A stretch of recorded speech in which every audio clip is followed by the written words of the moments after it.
Hello, everybody. Hello. How is everyone doing?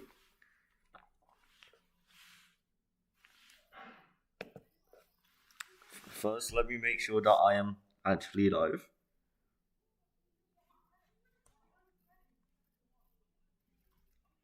Am I live?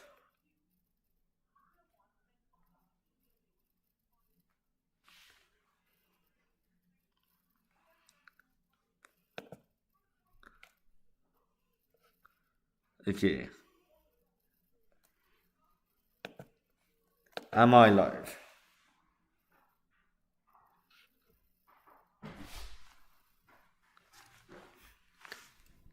Oh, I am definitely live, guys. Hello, everyone. I'm glad to see all of you here today.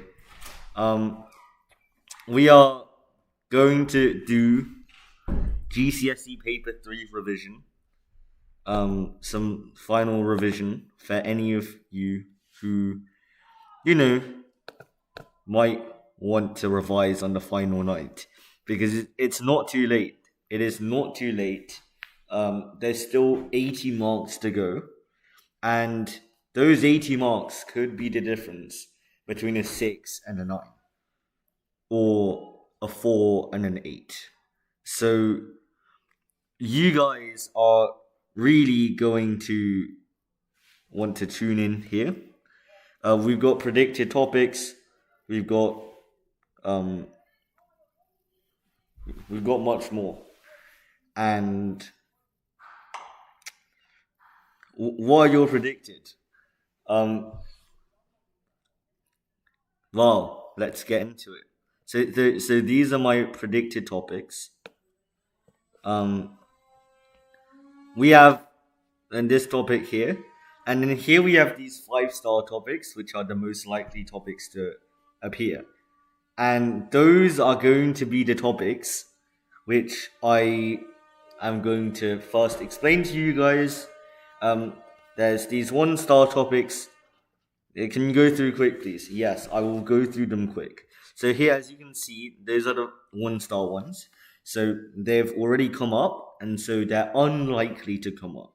Now, bear in mind that all of these topics could come up, so don't just... so you should be revising all of these topics, but if you want something useful for the final night, then we're going to go through these 5-star topics. Okay, good. So first we have error intervals and bounds. So we're going to go through these two because they're similar. Essentially, it's saying, let's say that we measured a length of a bridge. So we have a bridge. This is not a good bridge, but whatever. Let's say this bridge is measured to be 180 meters to the nearest meter.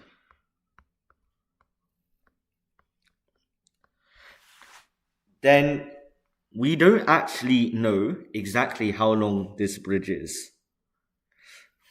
Do we are? You're not cooked, brother. Trust in me. After these 2 hours, you will be getting the grade that you want.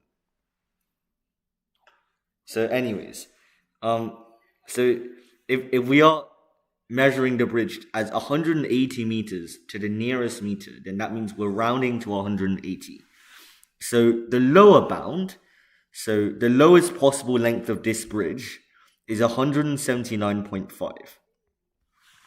Because if it was any lower than that, then it would round down to a number less than 180. So let's say this is less than x, and this is less than 180.5. Now, there's a slight nuance in that this should be a or equals, because as we know, if you have a 5, you round up. That's a very crucial detail, is that when you have a 0.5, you round up. So, this is x can be equal to 179.5. But x cannot be equal to 180.5 because 180.5 rounds to 181. So this is basically an upper bound. So 180.5 is the upper bound. 179.5 is the lower bound. So I'm going to write this here. Upper bound, lower bound. Good.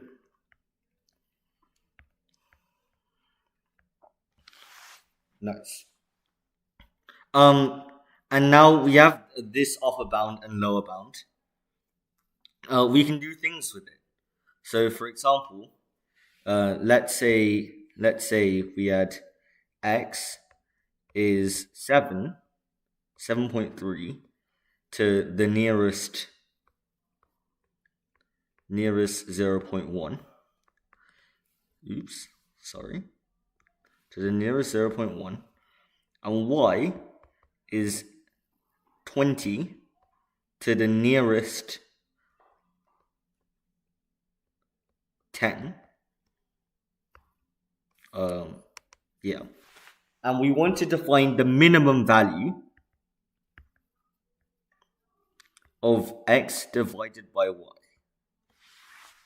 So, how you find this is if we want to minimize x divided by y, we want the lowest possible value of x. So we want the lower bound of x.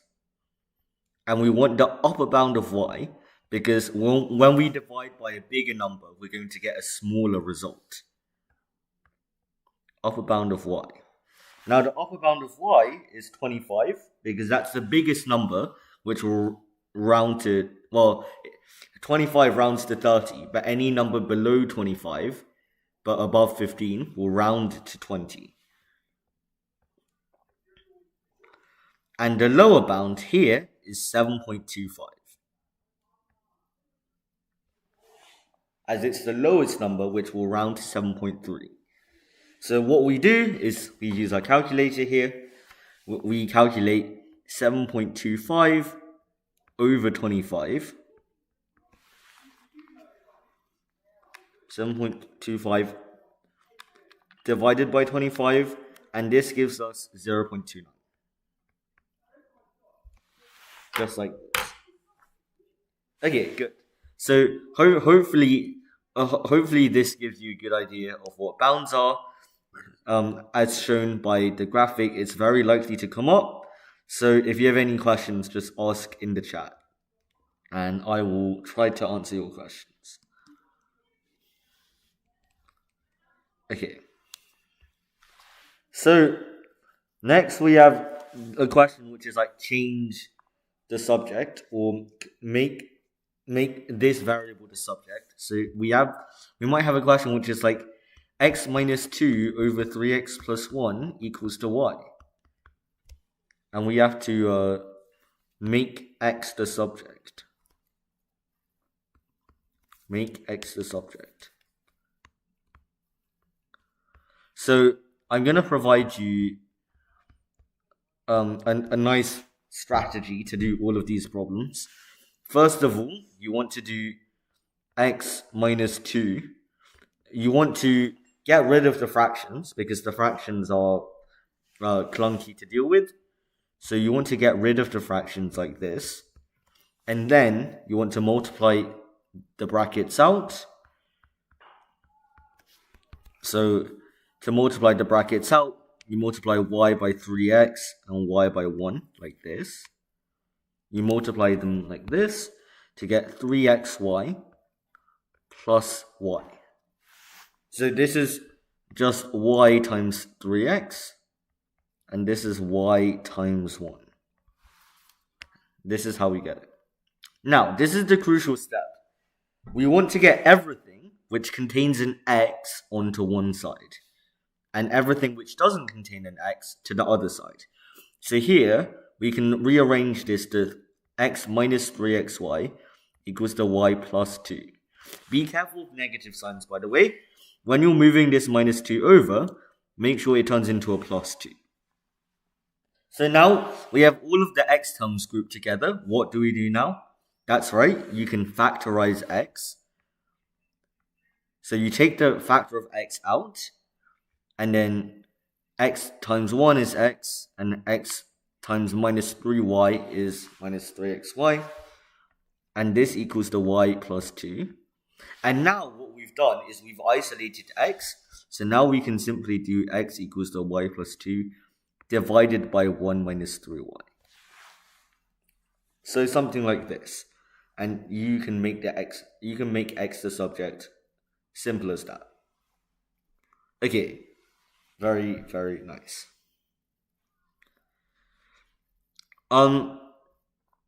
So form algebraic equation / inequality from context. We're going to go through some of those equation forming questions later. So you'll get to see an example of that later. And with the surface area and volume of 3D shapes, they're normally given on the formula sheet. So there's just some common traps. For example, if you have a circle, this is not the radius. This is the diameter. This is actually twice the radius. So make sure you don't mix up radius and diameter. And for example, in a cone, make sure you don't mix up the vertical height with the slanted height, because those are two different lengths. Those are just some basic traps to watch out for. Complete the square. So let's say you had an equation like x squared minus 6x plus 3 equals to 0. Now, how do you solve this without using the quadratic formula? Now, there's a very neat trick called completing the square, where you try to put a quadratic into the form x plus a squared plus b. Or, I guess, you have a constant times x plus b squared plus c. And a, b, and c are constants which we want to find. This is a b, not a 6. So, I'll make this clear. So what is the value of a? The value of a is the coefficient of x squared. And as you can see here, that the coefficient is 1.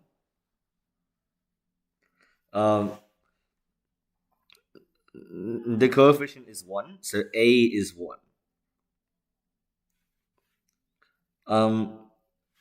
So we're going to make a 1. Now, this is the hard part. What is b? Now, here's a good trick for you guys. What you want to do is you want to divide by this number 1. So here, you don't really have to do much. And b is going to be 6, this number, divided by 2. So what's minus 6 divided by 2? So 2b equals to minus 6. So as a consequence, b equals to minus 3.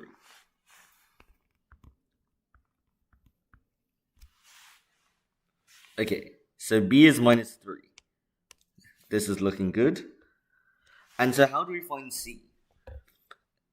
So what we do to find c is we just expand these brackets. We have x squared minus 6x plus 9. That's equal to x minus 3 squared. Plus c equals the x squared minus 6x plus 3. So, the x squared minus 6x cancels out. We have 9 plus c equals to 3. And so c is minus 6. And that is how you complete the square. Typically, the hard part is finding this number, but you can just divide this number by 2. So if we have x squared minus 10x or plus 10x minus 72, well then this is just x plus 5 squared, because and then you add a constant because you're dividing this by 2. That's a very helpful tip for you all.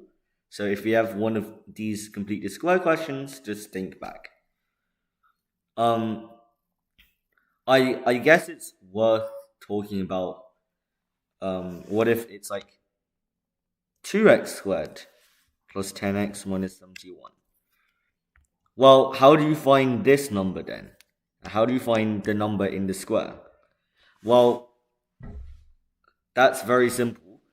You just divide this by 2, x squared plus 5x minus 71 over 2, and then you divide this number by 2. Drooper Looper casually raising grade boundaries. Well, I'm here to help you guys out. I am here to help you out. Aldehyde, could we refrain from that language, please, on this family-friendly channel? Okay, so that is completing the square, and it's useful because in instances like this, once we have that this equals to x minus 3 squared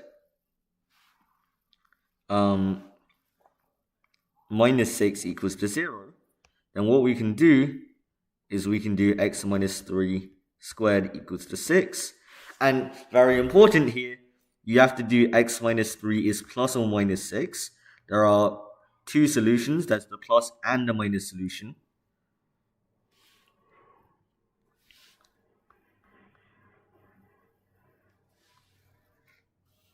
And so x equals to 3 plus or minus square root 6.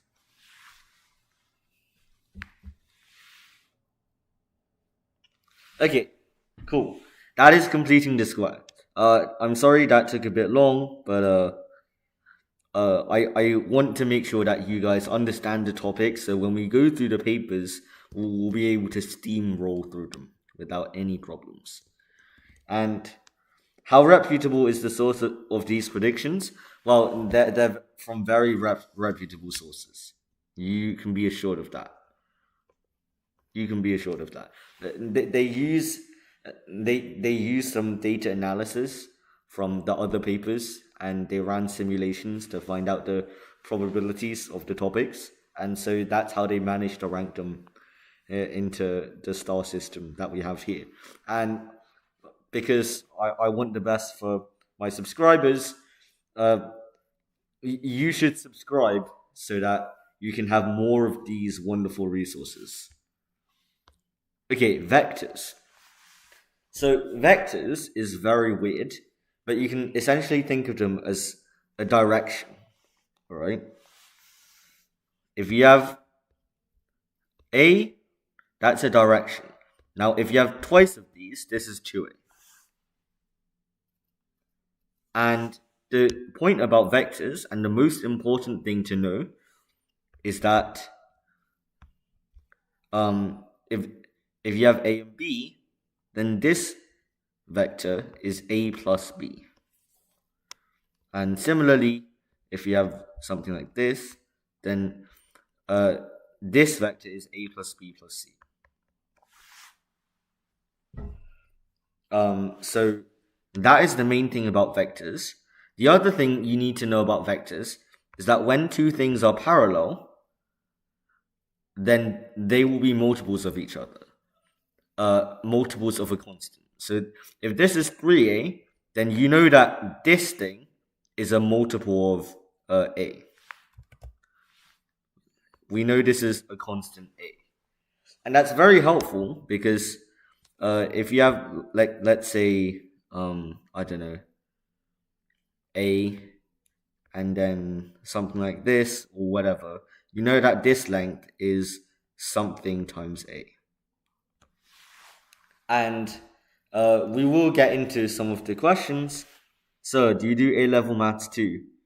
Currently, I don't offer A-level maths, but next year I will try to do some. I will try to incorporate some A-level maths into these live streams. Okay, vector proofs is too hard. The good thing is that you don't have that. You can assume that when you have two vectors A and B which are next to each other, then the resultant vector is A plus B. And you can just state that as a fact, which is good. Okay, nice. So that's vectors done. Actually, I'm just going to tick the ones I've covered. I don't have time to go through the 4-star ones as well. Transformations of graphs. Okay.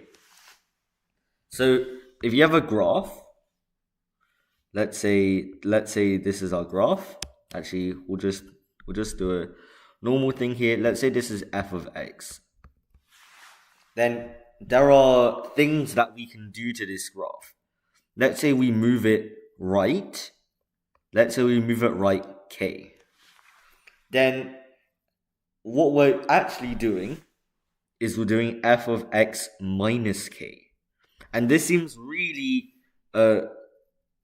this is really counterintuitive, because you would have thought that if you're moving something right, then the equation is plus the magnitude that you're putting right. But no, it's actually minus k.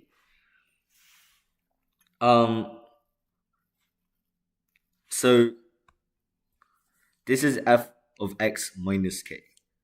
So if this is x squared, this is equal to x minus k squared. Actually, I'm aware that my camera is somewhat blocking the screen, so I'm going to move this down like this. Okay, so this thing about f of x minus k still confuses me, not gonna lie. Yeah, I mean, I would get into some of the details, but for the purposes of the exam, just remember, if you're going right, then you're minusing x. However, if you're going up, let's say we're going up k, then this is f of x plus k, and the k is outside of the brackets. So here, that minus k is inside the brackets. And if you're going down k, then it's minus k. So if you're going down k, then this is f of x minus k. And also, if we have this is f of x, and then we have the mirror, this is f of minus x. So this is the mirror across the y-axis. Remember, the vertical one is y. And if you have a mirror across the x-axis, so like this, then this is f of x and minus f of x outside of the brackets. And this is a mirror across x-axis. Okay, that was very haphazard, but these are basically the transformations you need to know. So if you're moving it left or right, it's minus k in the brackets. If you're moving it up and down, then it's plus k or minus k outside of the brackets. And if you're doing a reflection across the y-axis, then it's f of minus x. Whereas if you're doing a mirror across the x-axis, you're doing minus f of x. So you can pause to intake this information. But okay, is this past papers too, or just explaining topics? We will get on to past papers, but I just want to explain the topics which are very, very likely to come up. Okay. So, that is transformations done. What is next? After this, we will be getting onto a predicted paper actually. So subscribe so you don't lose this channel. Because I think we're planning to do a chemistry stream before chemistry paper 2 as well. Okay, sequences. So sequences, there's lots of types of sequences, but essentially they're just numbers. Well, everyone knows what sequences are. Sometimes there's a formula. Let's say a(n plus 1) equals to 2a of n.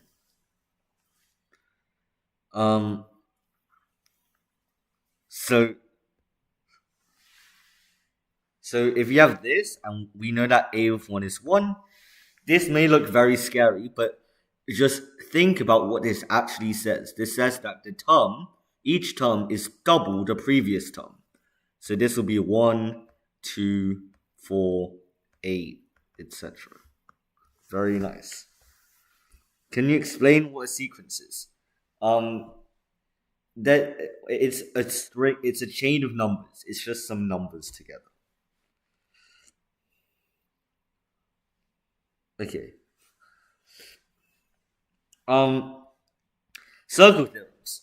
There are many circle theorems.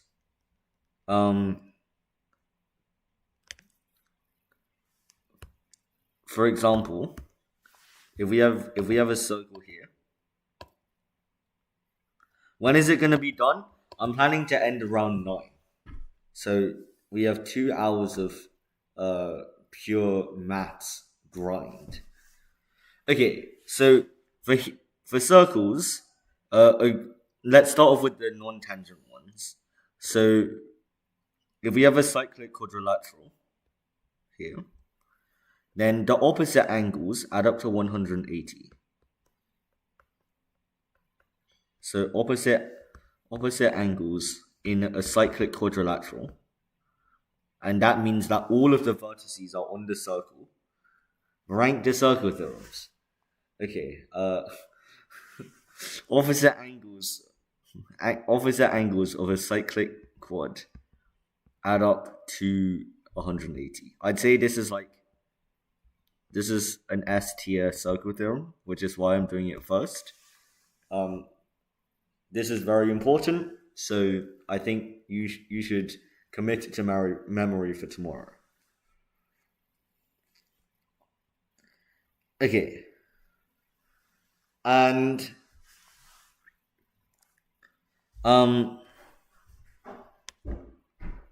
oops. What else is there? There's angles in the same segment. So if you have something like this, then these are the same angle.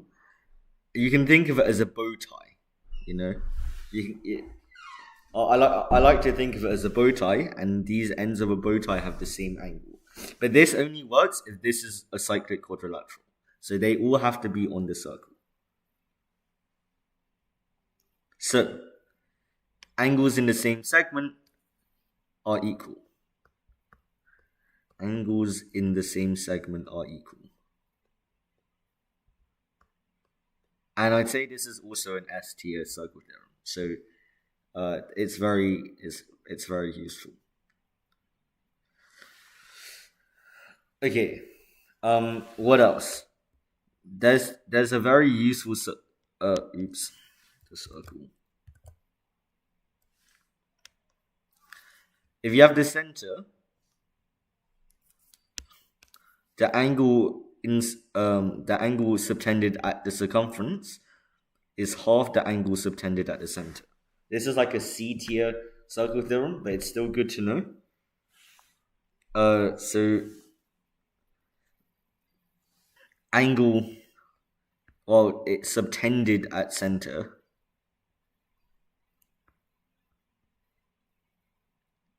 is 2 times angle subtended at circumference. And this is pretty easy to remember. It's kind of just like an arrow subtended at circumference. Circumference. Okay.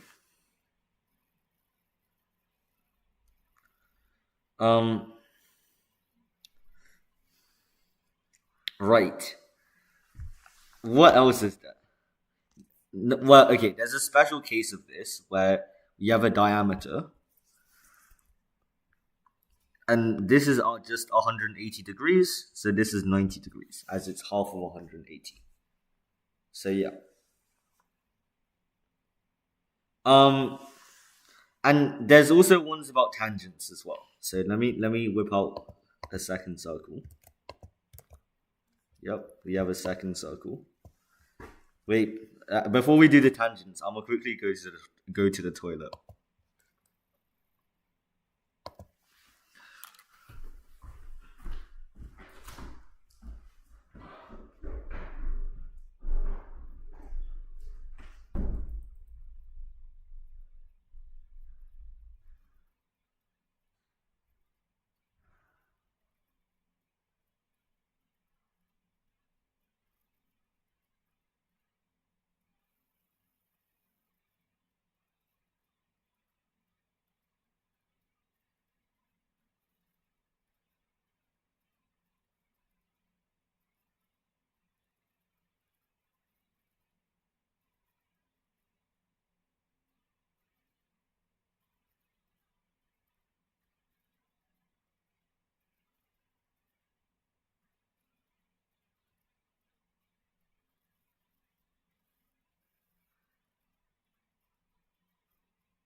Right.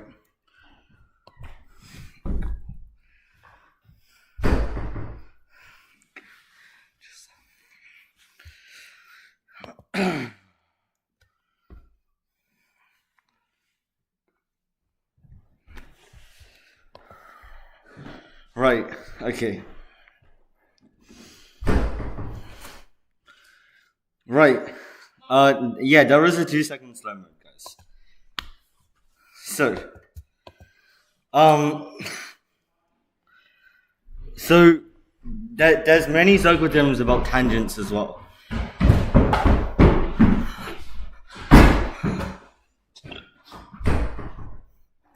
Right. So, a tangent is just a line which touches the circle at one point. And the main thing about a tangent is that if you connect the center to the tangent, it's 90 degrees. Sorry, there's people in my house right now. We have visitors.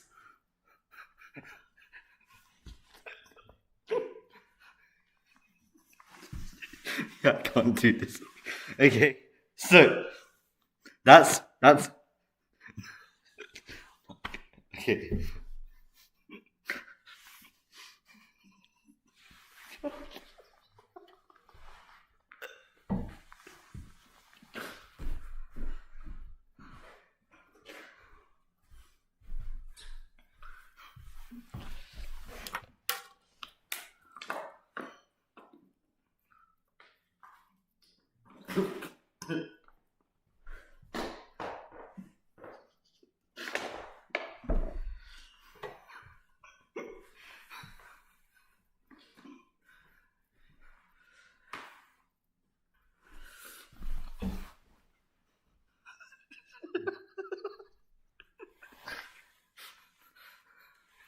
Right. Okay.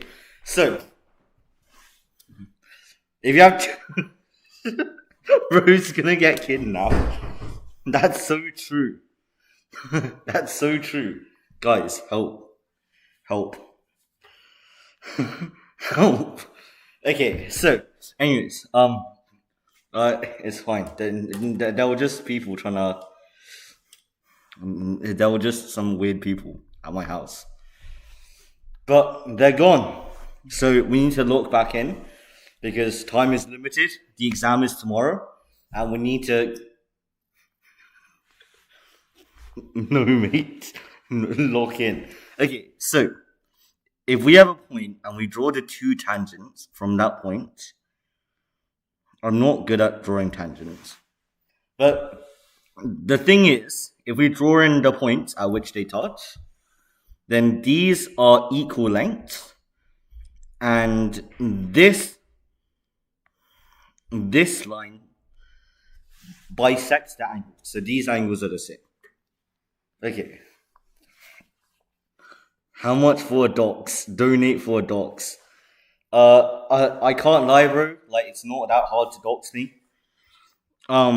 So, and of course, these are right angles as we just discussed. So, that's another good circle theorem. And the final one I want to talk about. Oh, wait, I'm supposed to be ranking them, aren't I? The two that we just talked about are like B tier. But we have an S tier one coming up. What's a bisect? It's when you split an angle in half. Right. So, if you have a tangent, that's a terrible tangent. If you have a tangent and you have a triangle, and one of the points is at the point where the tangent touches the circle, then we have something called the alternate segment theorem. Remember the words alternate segment theorem. Because when it asks for a proof, you need to give a proof.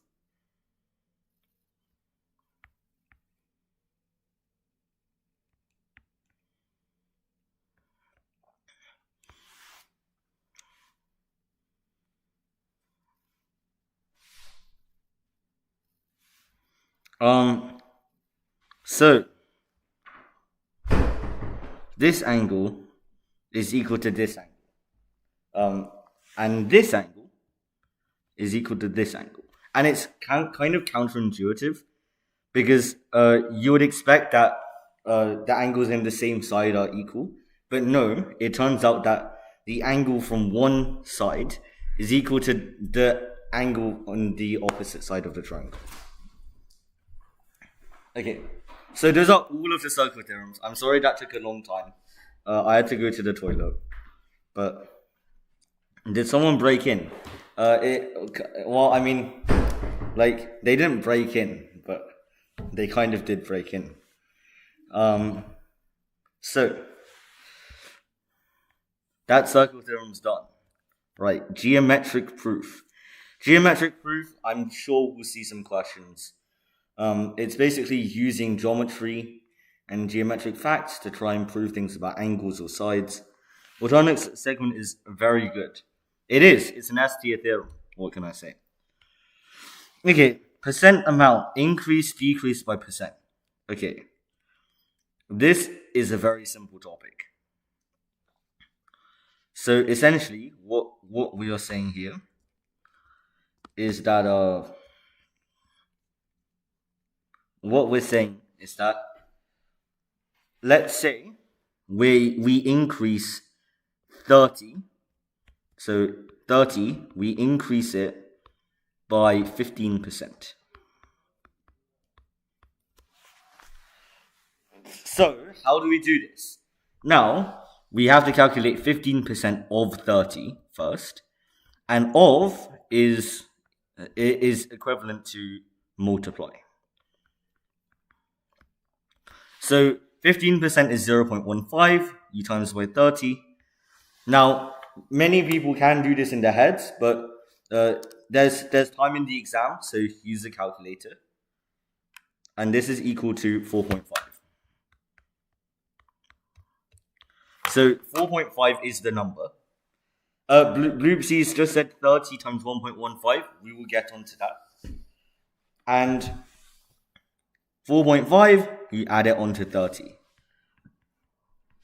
And you get 34.5. So, Bloopsies has very correctly identified that you can times 1.15. That is true. If you increase something by X percent, by X, then that is equivalent to 100 plus X percent of something. So that is equivalent. If you want to find out what 100 is, or let's use 130, and you increase it by, let's say, 300%, then this is equal, this is equal to 400% of 130. And by the way, this is a common trap. There's another type of question, which is like, what is the percentage increase between, let's say, 60 and 75? From 60 to 75. Now, you take the difference. But what I see a lot of people doing is that they do 15 divided by 75. This is wrong. You're supposed to divide by 60, because 60 is the original number, because you're increasing from 60 to 75. So you divide by 60, and this gives you 25%. Now, we've just been talking about increases. If you want to decrease something, then you just subtract that number from the original number.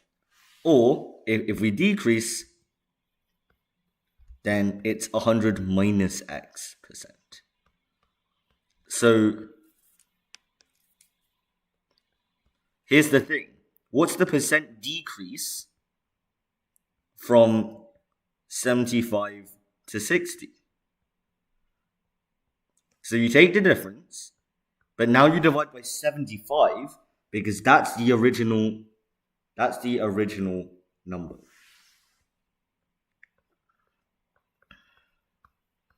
And what we see, we get two different answers.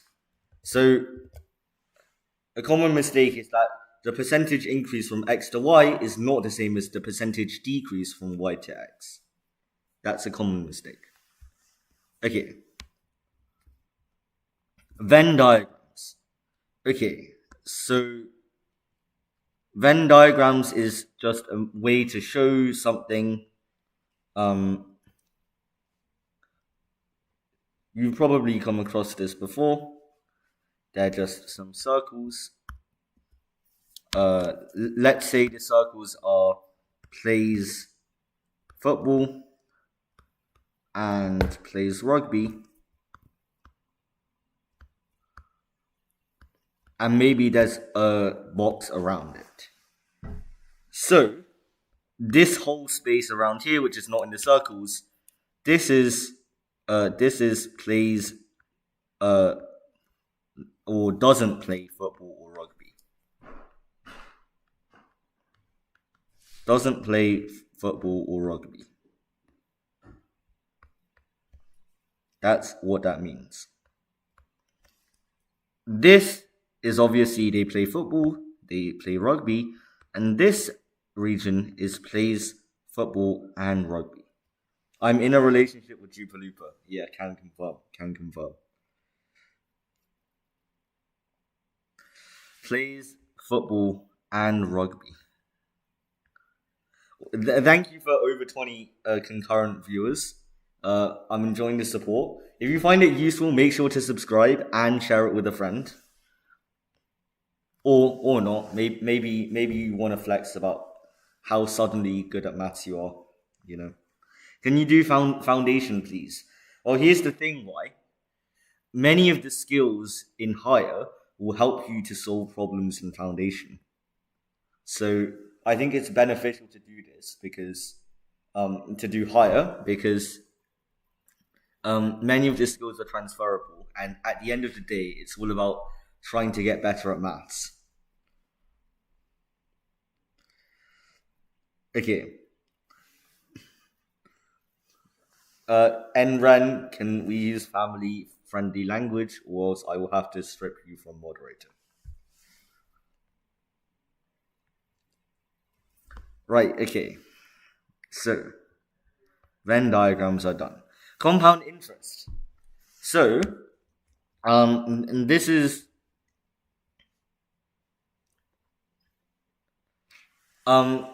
if a bank gives you 3% compound interest. By the way, if you want to know more about compound interest and simple interest, watch the short that I created today, because it talks about compound and simple interest. If it gives you 3% compound interest, then that means each year you get 3% of what you had last year. So if you had £3,000, then the next year you have £3,090. And then after that, you get, let's say, 3182, or that's what my calculator says. And this is better than 3% simple interest, which takes 3% of your original total, which is really bad because you want your money to grow exponentially rather than linearly. Because if we draw a graph, the exponential one eventually wins. Always. So this is simple interest. Okay, and how do you calculate compound interest? Well, what you do is you take 3% of the last value, or you can just times 1.03. Times 1.03. And we're multiplying, which makes it exponential. When we do 4 or 5 market questions, we will get onto a predicted paper soon. Don't worry. We just have 3 more topics after this. Okay. And with simple interest, you're just adding the same amount every time. Okay, good. That's compound interest. And now we have cumulative frequency.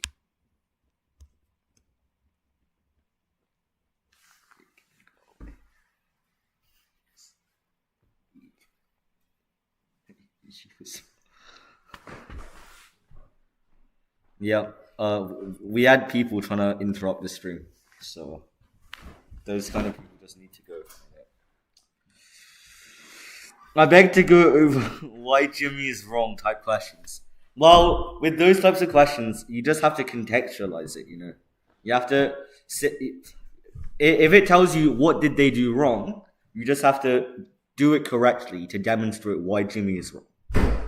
So you basically just have to assert your authority over Jimmy. Cryptocurrency with compound interest when? Well, as a crypto trader. No, I'm just joking. Can you teach us the Collat's conjecture? I was told was in the exam, bro, please. Yeah, I think you should type proper English first. Right. Cumulative frequency. So, basically, cumulative frequency, let's say, cumulative just means the total of everything before it. So if we had a cumulative frequency graph of, like, let's say this, and this is, let's say, I don't know, frequency is here,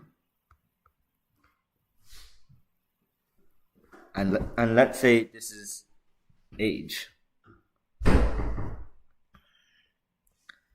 and let's say this is 30 and this is 50.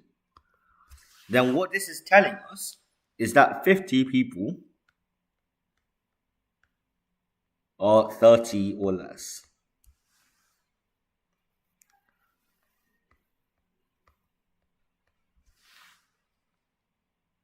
Okay, nice. It's quite hard to explain without a question, so hopefully one of those will come up. But yeah, that's basically how cumulative frequency works. Speed, distance, and time. Well, Just remember, speed is the change in distance. Change in distance over the change in time. That's quite simple. And now we have half sine b, half AB sine C, and that is basically talking about an area of a triangle. If you have A, B, and this is angle C, then the area of the triangle is half AB sine C. The important thing is that the angle is in between the two lines. Had a question which was provide a proof for the Hodge conjecture, 5 marks. Yeah, chat, you ain't rage baiting me today. Also, thanks for 25 viewers. That's pretty insane. So yeah, you can go back in the stream. The stream will be up afterwards, by the way, so you can watch through it right before the exam to make sure you're tip-top sharp. To go over any of the concepts which we are unsure about. And now we have a predicted paper. Okay, right. So first of all, there's equipment which you must have. You must have a ruler. Can you please go over 12 markers on the Acropolis? No, I'm sorry. Actually,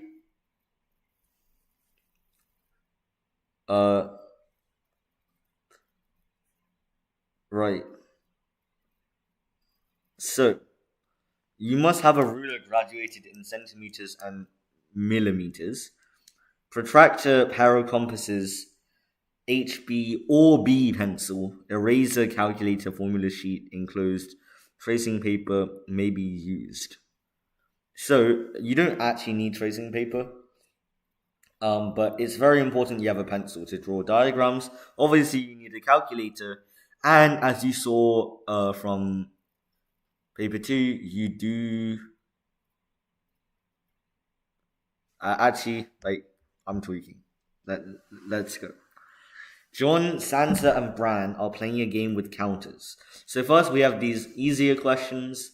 So we're going to go through them quite quickly. Don't bring a protractor, just bisect with pair of compasses. That is true. You can theoretically measure angles to an infinitely accurate degree, but for the purposes of saving time, you should bring a protractor. Don't get cocky, guys. Don't think you're. It's not aura to not bring a protractor. It's not aura. You're just throwing. You're just throwing your exam. And here at Jupalooper, we want everyone to do the very best for their exam. Just Taylor series trig. That's so true. John has some counters. Sam says twice as many counters as John. So this is what we were talking about before. If you were here before, one of the topics was forming equations using algebra.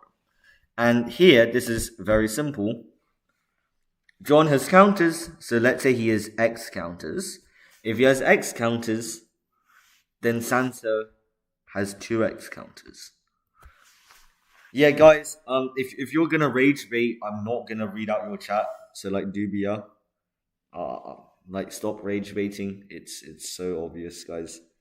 I'm an experienced streamer, guys. I know when I'm being rage baited. Bran has 6 counters less than Sansa. Also, I think a thing is that some of these topics, like ratio, they came up in paper 1, which maybe is more practice for you guys. Hopefully, now that it's come up in an actual paper, you guys know how to do ratios. So, Bran has 6 counters less than Sansa. So, if Sansa has 2x counters, then Bran has 2x minus 6. So, we're going to have x plus 2x plus 2x minus 6. So, that's in total. Keko, please do not Please do not please do not abuse your privilege as a moderator.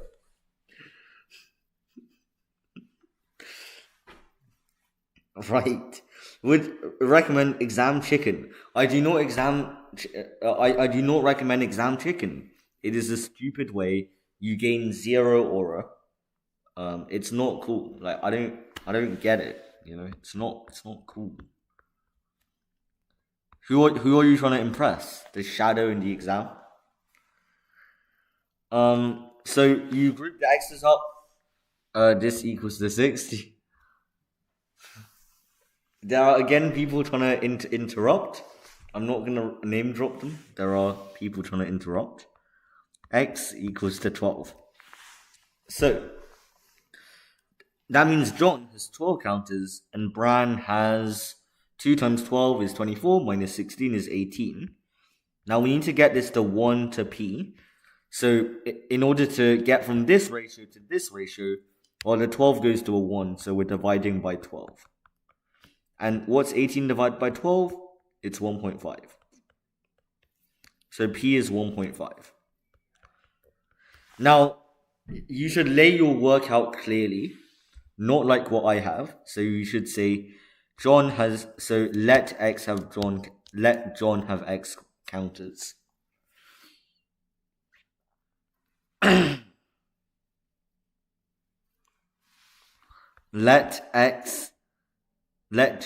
have X counters. You should write something like this. So Sansa has 2x. And Bran has 2x minus 6. But you don't need to give like detailed reasoning. You just need to write working. It's always good to write working because if you made a mistake, you can still get some marks. Guys, don't write your student code plus aura. Yeah, I'm sorry, y'all gonna have to chill.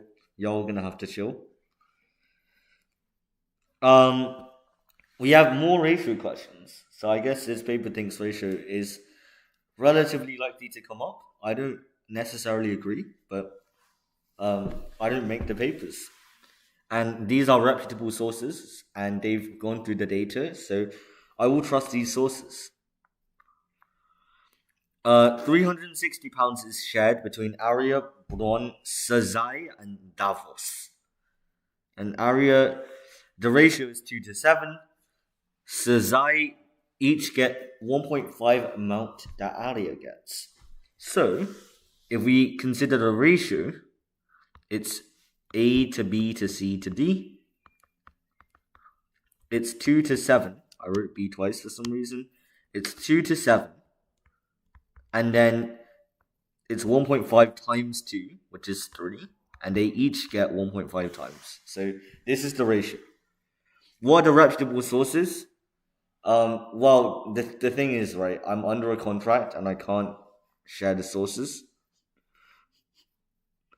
Right, Keko, you are officially no longer moderator. Right? You are not a moderator. You cannot be abusing. You cannot abusing your power like this.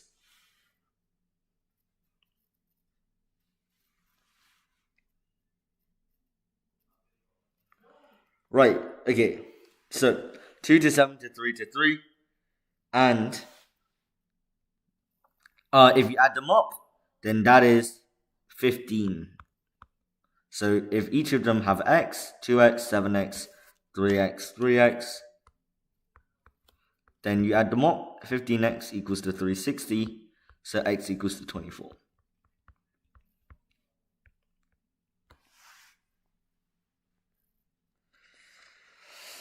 Okay, but they have guaranteed integrity. I need to know. Yeah, that we do have guaranteed integrity. So I'd recommend sticking around to the harder questions so you can get a good sense of what your level needs to be at. So Sam cycles a distance of 30 kilometers and average speed of 24 kilometers per hour. So we can use time equals the distance over speed.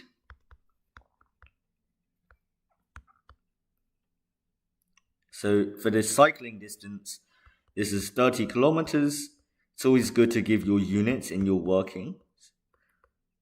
And this is equal to, let me use my calculator, this is equal to 1.25 hours. And then we know that the running time is 12 kilometers over 8 kilometers per hour, which is 1.5 hours. If we add them up, that's 2.75 hours. So that is 2 hours. And what is 0.75 hours? That is 60. 0.75 times 60 is 45.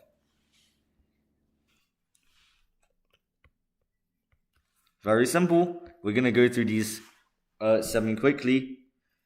And yeah.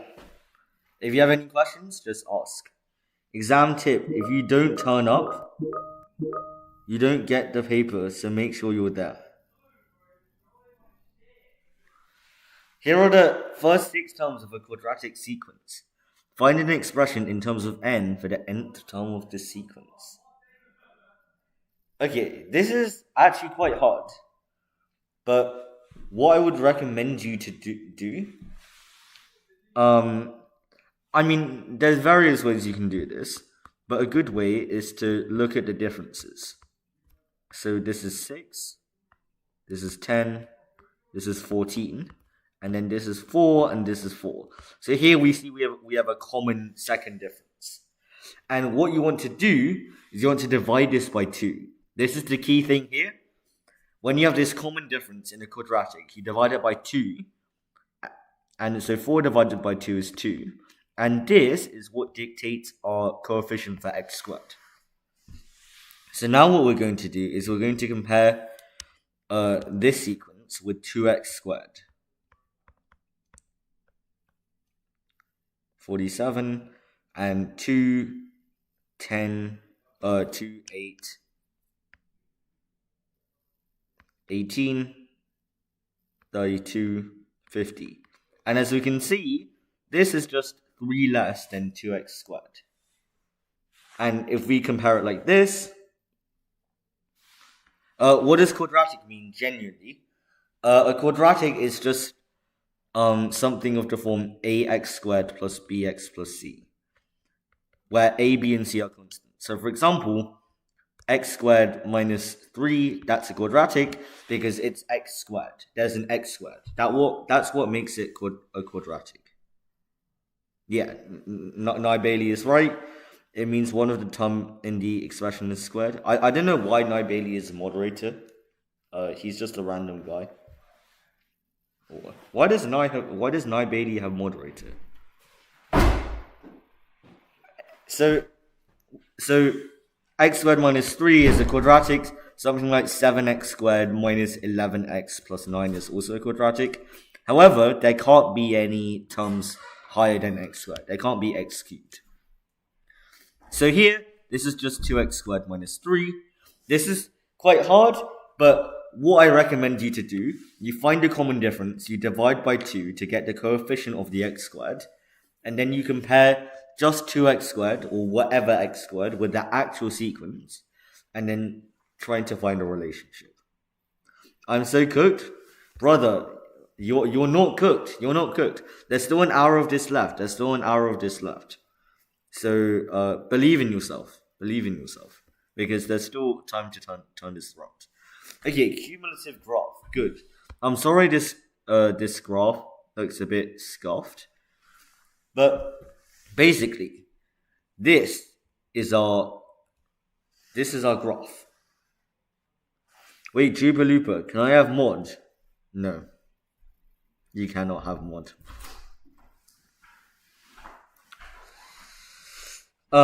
If you DM me, maybe. Hello, where is Nye?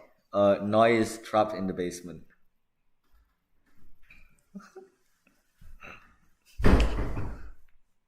Nye's trapped in the basement. I have Nye Bailey trapped in my basement. So, with these cumulative frequency graphs, as you can see, 0 to 20, so you just copy this from here. This is 5. 0 to 40, now 0 to 40 is equal to 0 to 20 and 20 to 40. So you have to do 5 plus 30, so that's 35. And then to get to this one, to the next one, you add 40 to 60. So you add 20 here to get 55. You add 15 here to get to 80. You add 8 here to get to 78.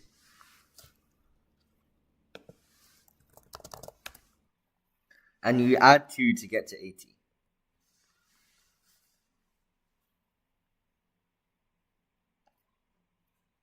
Wait, let's play football. Wait, are you the one who just DM'd me? Are you the one who just DM'd me? Yeah, sure, you can have mod, whatever. Put as moderator. I did Edexcel Maths last year. Cool. Yeah, you do ask questions. So as you can see, the differences here are the same as the thing in the graph.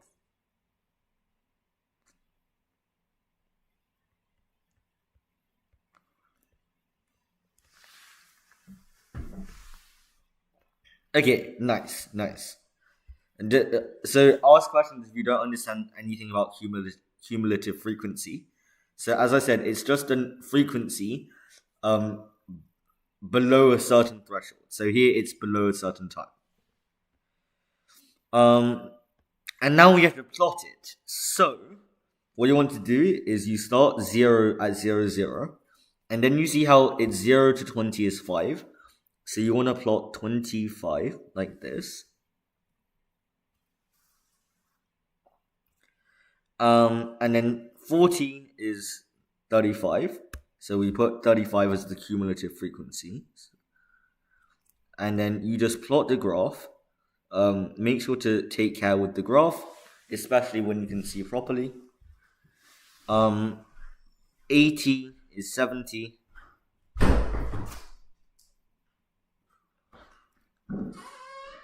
100 is 78. And 120 is 80. Like this.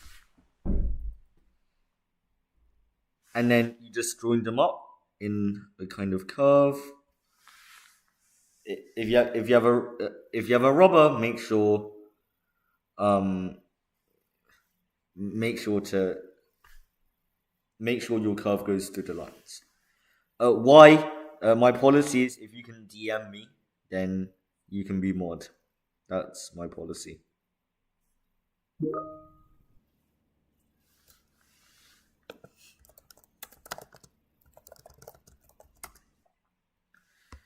Okay, so use your graph to find an estimate for the percentage of these office workers who take more than 90 minutes to get to work.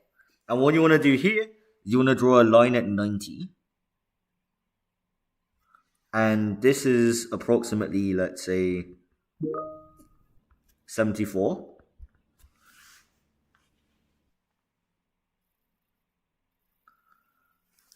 Wait. Someone's DMing.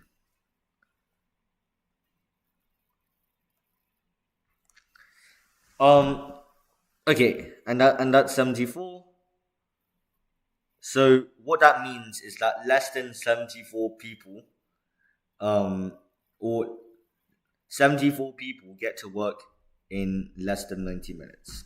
So 6 people take more than 90 minutes. So 6 people out of 80. You should use a calculator. Don't get cocky. That is 7.5%. Hi Bazza, I'm watching this on Toy Time Duty. What is Bazza? Let me be mod.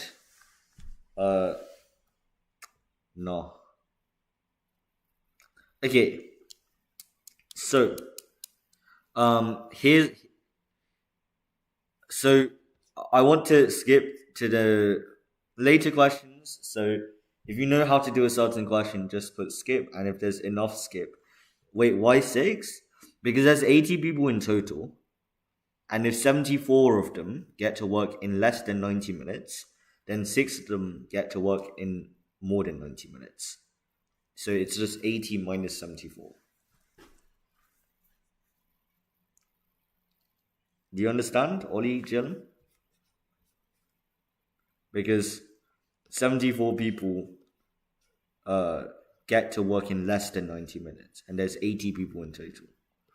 So yeah, if you know how to do a question, then put skip, and if lots of people say skip, then I'll actually skip.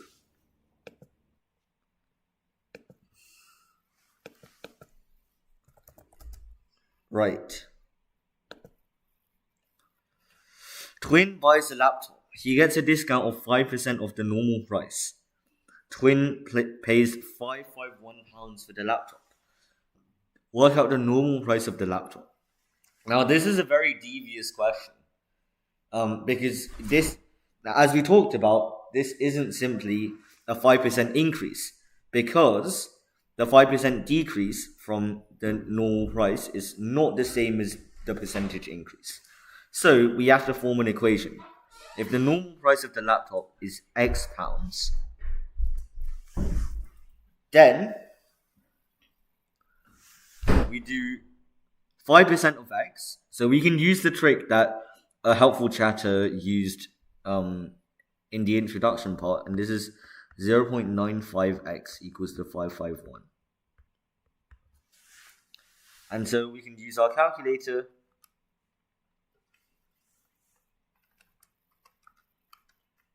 and get that x is 580. Very nice. Joffrey invests £6,000 in a saving account. The savings account pays compound interest at a rate of 2.4% for the first year and 1.7% for each extra years. So after the 3 years, as we talked about, you just multiply. So this will be times 1.024 for the first year. This is the first year. Times 1.017 for the second year. Times 1.017 for the third year. Because this is essentially 101.7%. Can you do a face review? Bro's rage baiting, man. My face is literally in the top right hand corner. L rage bait, guys. So if we plug this into a calculator, then it will be 6354.67. And you should not give any more decimal places, because pence, there's no subdivisions of pence. So you should only, if you're using money and you're using pounds, give at most 2 decimal places. I think your mic is off, Barack.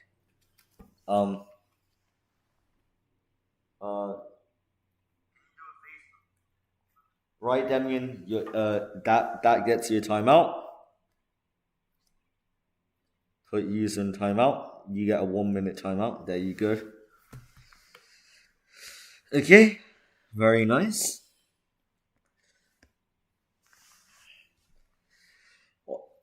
Question 7. So here we have a Venn diagram, again on the 5-star prediction. Your mic isn't working. Chat.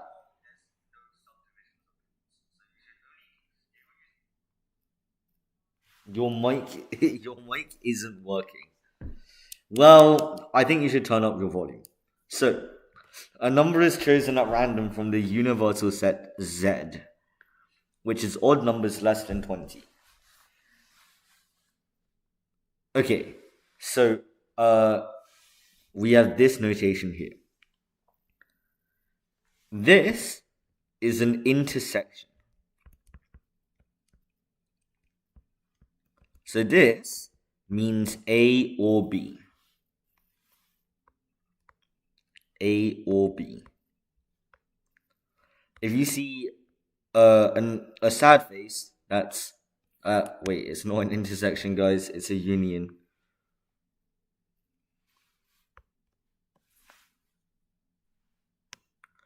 If anyone says my mic turns off and it's actually on, you're getting timed out. I'm sorry, you're getting timed out. This is not even funny, Rage Fate. A and B. Right. So let's try to see what this is saying here. So it's either 3, 9, 15, 21, 27 or 5, 15, 25. So how many numbers are in the universal set here? Let's say it's Z. Now, how many odd numbers are less than 30? You don't have to count all of them because there is actually a strategy. It's just half the numbers from 1 to 30. So half the numbers from 1 to 30, so that's 15 numbers.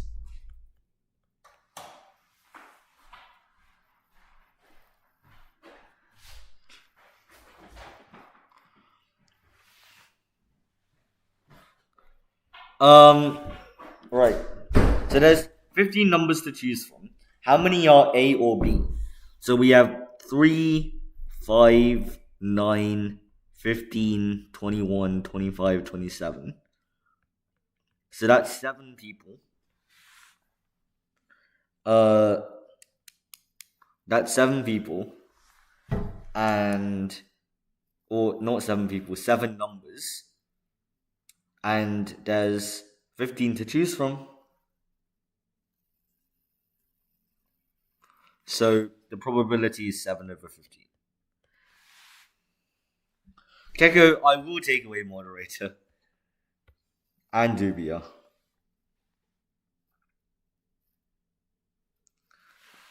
Okay, anyways, question 8. We have to move on. Shay was driving to a hotel. He looked at his sat-nav at 13:30. Shay arrived at the hotel at 14:48. Work out the average speed. Brack, how do I donate? Well, subscribe so in future streams, you'll be able to donate. Shay arrived at the hotel at 14:48. Work out the average speed of the car from 13:30 to 14:48.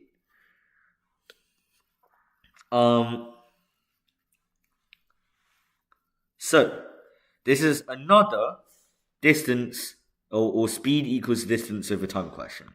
Just remember, speed equals the distance over time.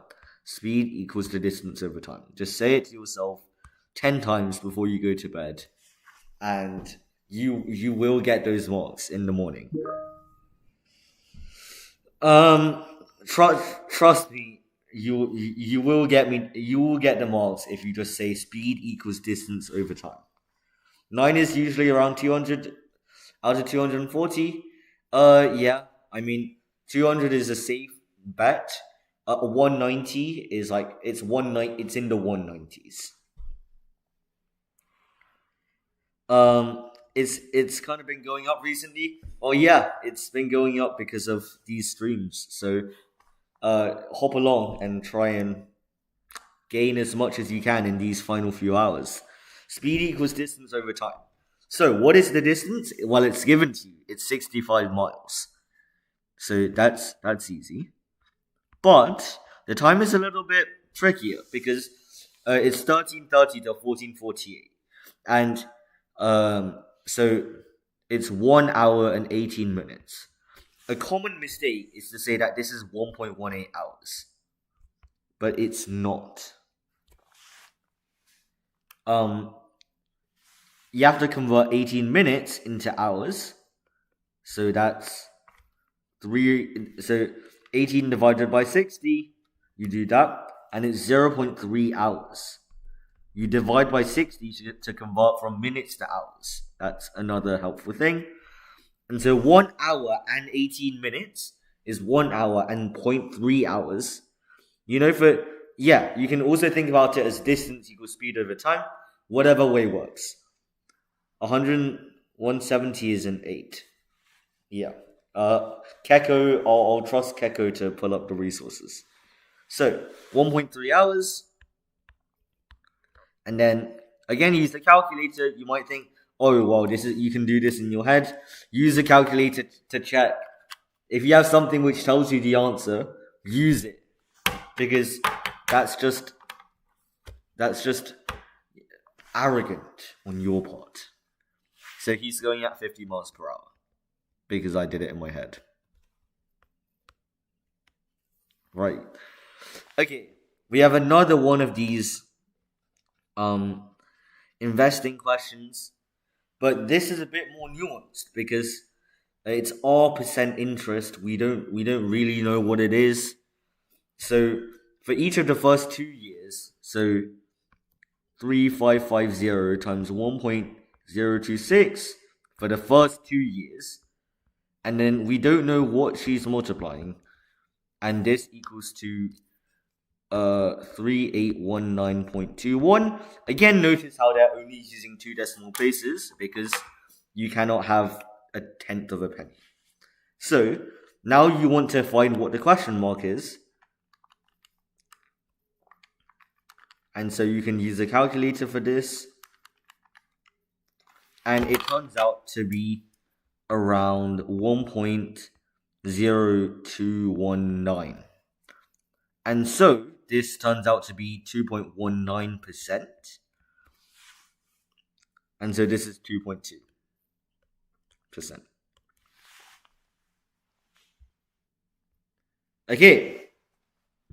If anyone has any questions, just ask in the chat. I'm very happy to answer all of your questions because, as a student myself, I get when people are going too fast and you don't really understand. So just ask questions. So here we have one of those lower bound questions. So find all the possible values of x. Actually, no. So these are just. This is sort of a bad question. I can't lie. But basically, x can be 4, 5, 6, or 7. 5, 6, or 7. And they correspond to a value of y. So this corresponds to 10. This corresponds to 9. This corresponds to 8. And this corresponds to 7. Because they add up to 14. Who is Barack? Who is Barack Obama? I know he's the president. What's Barack without a K? What's 180?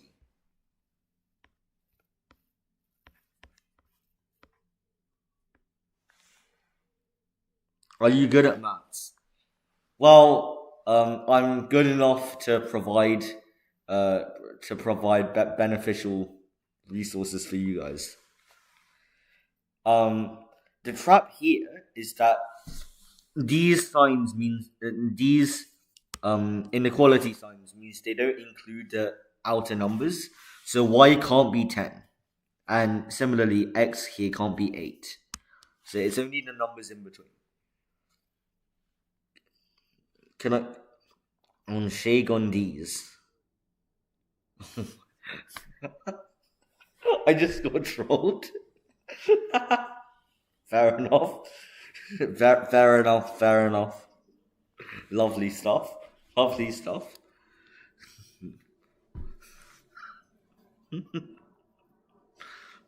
Right. So x is 4. X cannot be 4 because y would be 10, and we know that 10 is not less than 10. So here, x can only be 5, 6, and 7. Nice. How many questions do I have? I'm just gonna check.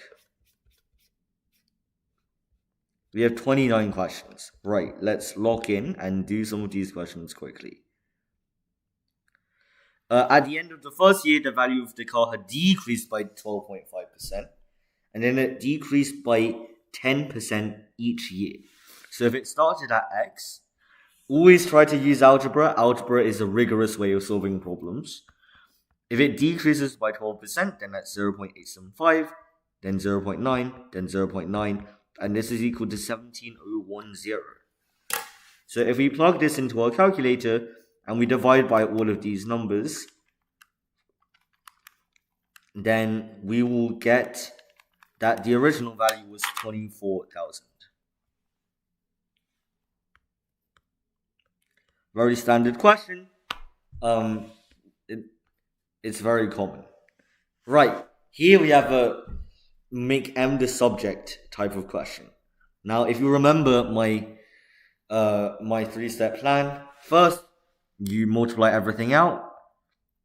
Well, I guess first you remove the fractions, and then you multiply everything out. Equals to 3m plus 4. And then you move the m's onto one side. So fm minus 3m equals to f plus 4. And then you factorize, and then you can easily get m. So I covered this at the start of the stream, quite in depth. So if you're confused, just go to the start of the stream where I covered about rearranging stuff. Okay, f plus 4 over f minus 3. Do you know what? Okay, lovely. Okay, now we have a circle theorem question. We have to find the angles CAB. So the first, and also we must show all of our workings. So I'm gonna show you how to lay out your answers so you don't lose marks to those pesky examiners. So first, what you want to say is that the radius is is perpendicular to the tangent.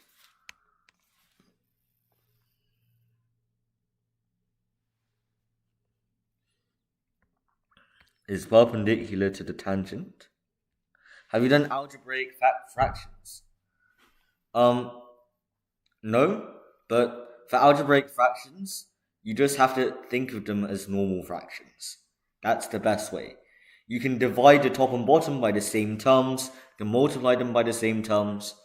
Just treat them like normal fractions and everything will be fine. Don't let fractions intimidate you guys. So the radius is perpendicular to the tangent. And so angle OAD is 90 degrees. Now, because the angles in a triangle add up to 180, angle AOD is equal to 180 minus 90. It doesn't tell you to prove, so you don't have to explicitly state that. But just do something like this.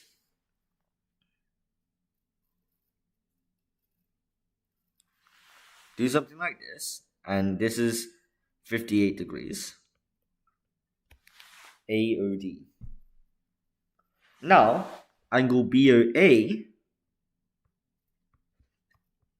is because angles on a straight line, remember, they add up to 180 degrees. So we have 180 degrees minus 58 degrees, and this equals to 122 degrees. And finally, actually not finally, there's still more steps to do. So we want CAB. So in geometry, it's always good to try to find angles which are related to the angle you're trying to find. As we can see here, angle OAB seems to be quite related. So we're going to say angle OAB. And now what is this? Well, a good thing is OB equals to OA because they're radii.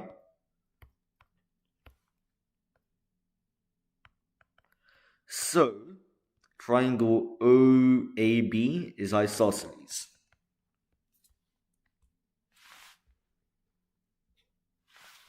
is isosceles. And that means angle OAB, if we zoom out, this is equal to 180 minus 122 over 2. And this is equal to 29 degrees. And so, angle OAC is 90 degrees because of this. And so, angle CAB equals to 90 minus 29, which equals to 61. And so that is the end. Have you completed your GCSEs? I have a 9 in GCSE Maths, but I've not completed all of my GCSEs. But I did my Maths GCSE before. Right, here is a triangle. Work out the area of the triangle. Now, this is where we use our half AB sine C. So, if this is A, this is B, this is C, we have half AB sine C.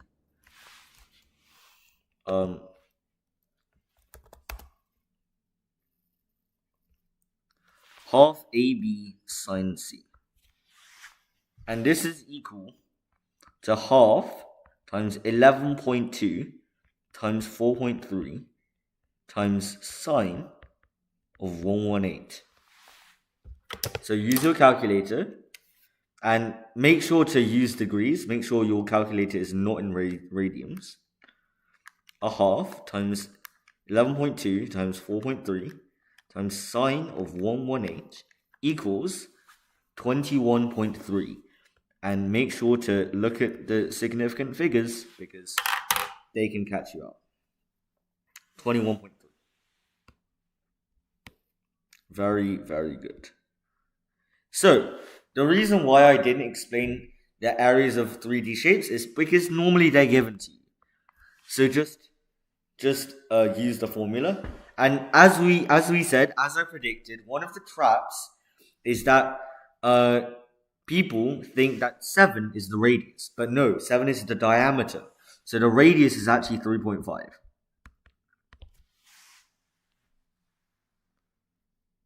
The total height of y is the total height of t is y centimeters. So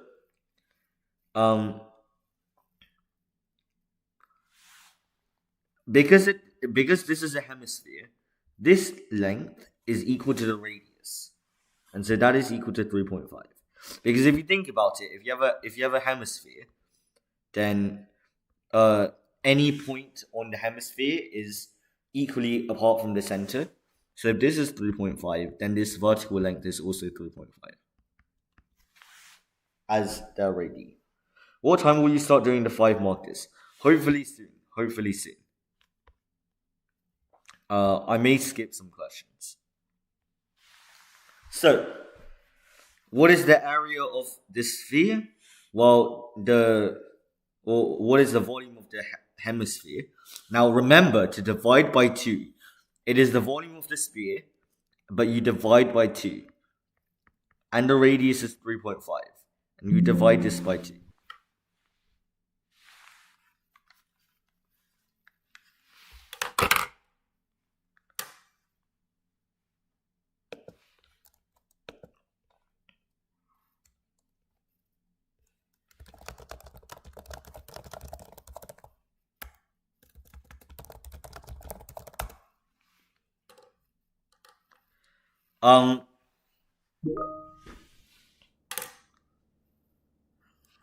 Right.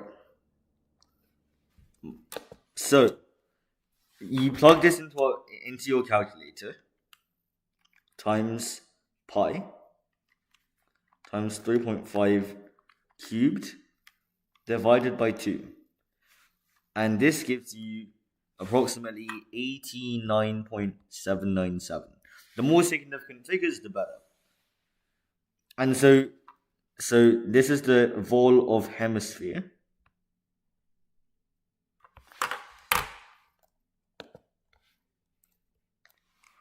And we subtract that from 120 pi to get the volume of the cone.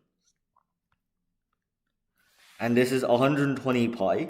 If you have the on ANS thing on your calculator, it's really good because it preserves the exact value. And this is around 287.19. And this is equal to a third pi r squared h. And we want h. We know r is 3.5. So in order to find h, we just divide this by a third, or a third pi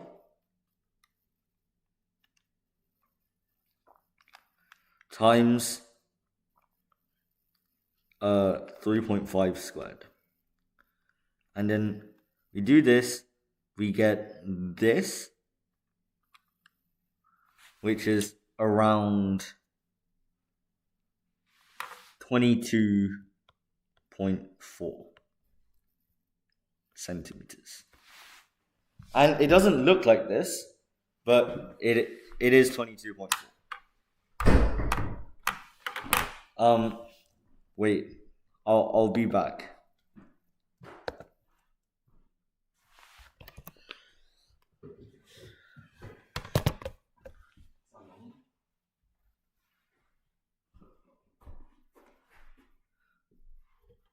Actually, let me just move this. Do you want to take this to the photo? Do you want to do? I'm not taking over the stream, though. Why? Because I can't be fucked. And also, nice. Go back on, bro. Look in. It's actually hella tiring, isn't it?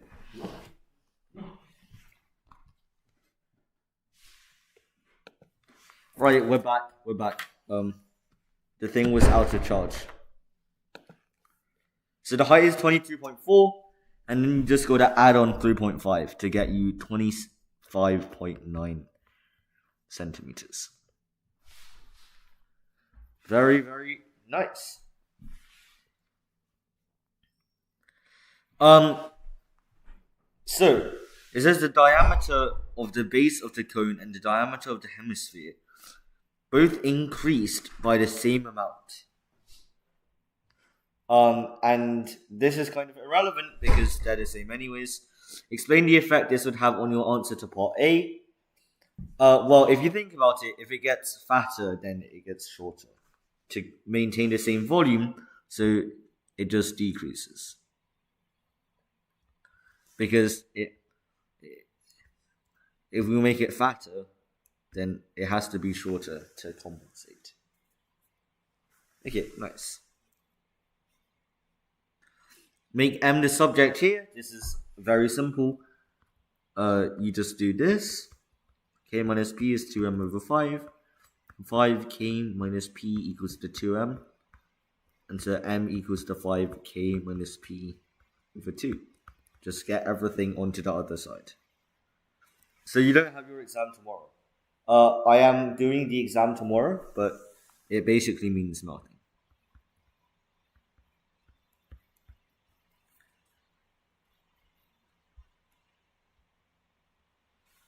Okay, we are on the 5 markers now. The slant height of the small cone is 6 centimeters. The slant height of the large cone is 10 centimeters. The radius of the base of the large cone is 3 centimeters. Calculate the total surface area of the frost. Give your answer correct to 3 significant figures. So, we have to first find the curved surface area. So there's a curved surface area and a flat surface area. And we should find these separate. Now, the flat surface area is really easy to find. It's just the area of the circle of the bottom. And we know its radius 3, which means that it is simply pi r squared equals to 9 pi, because r is 3, And 9 pi, if we use our calculator,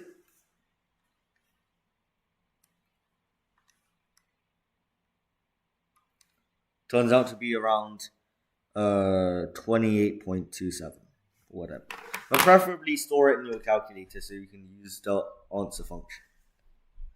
Now, the radius of the base of the large cone is 3 centimeters.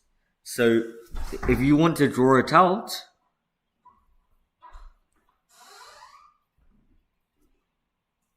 and then we have 6 here. If the ratio is 6 to 10, then the ratio of 6 is 6 to 10. 6, 10. So if this is x, then x to 3 equals to 6 to 10. And so what is x? Then that means that x is 18 over 10, or 3 times 6 over 10, which is 1.8. With these questions, it's very fiddly, so just work through it systematically. And now that you're on 1.8, we can calculate the curved surface area of this whole cone. For the flat surface area, we also need to include this top circle. So we also need to add pi 1.8 squared to that. Apologies for that.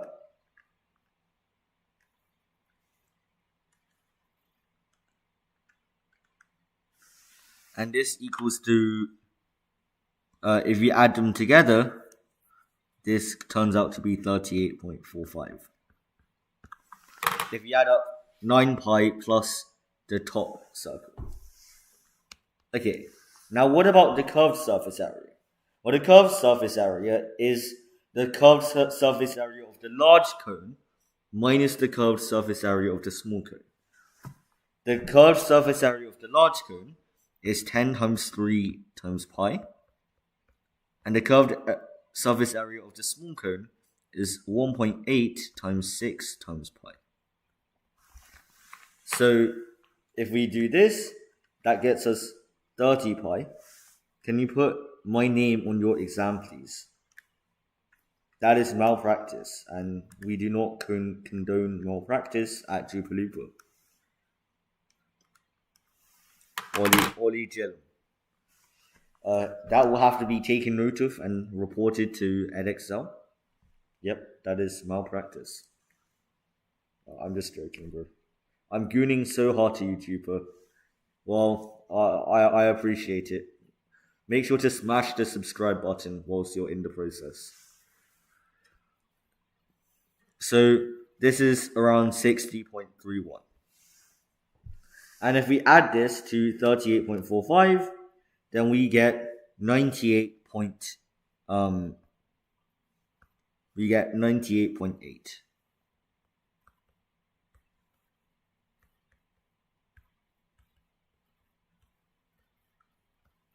This is 98.8.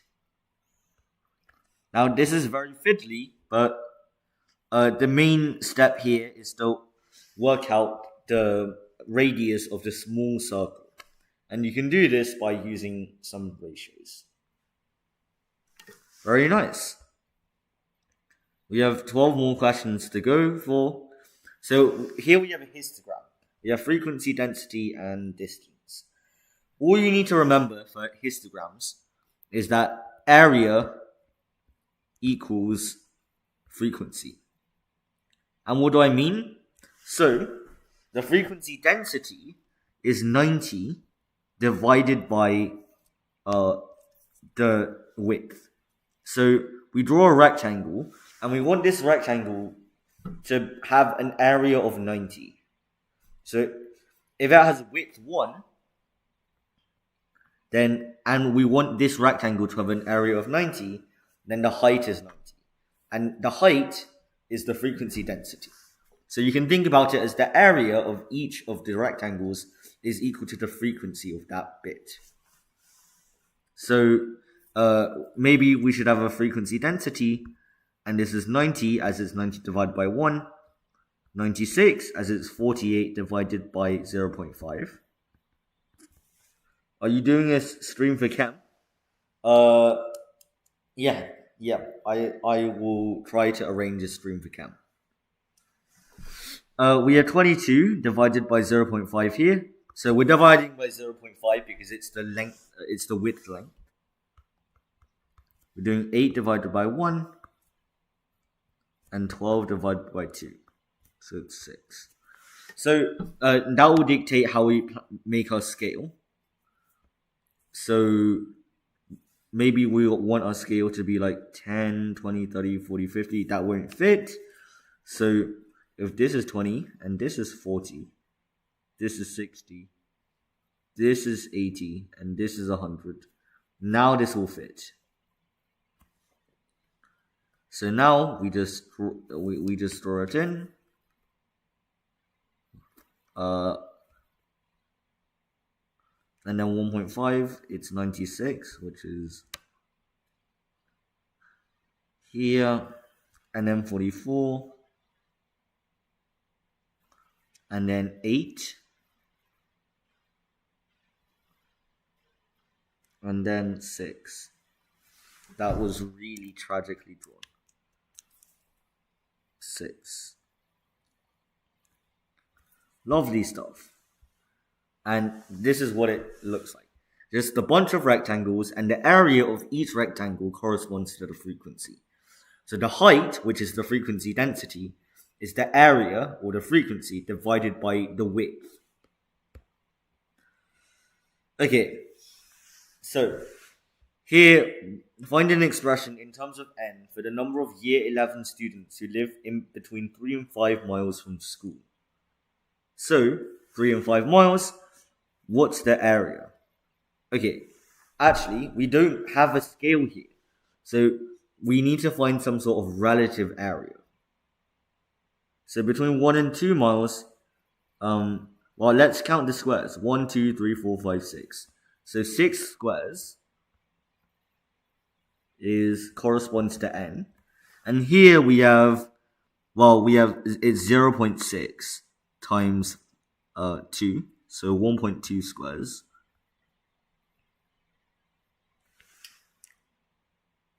Actually, no. It's not 1.2 squares. It's 2.4 squares. Square is one of these things, by the way. So we can subdivide this into 6 squares. And this is 2.4 squares. Should frequency density be 1 over miles? Sure, you can think about it like that. But, sure, like n over miles. So we have to find 2.4 squares in terms of n. This is just 2.4 over 6n. 2.4 divided by 6, which is 0.4n.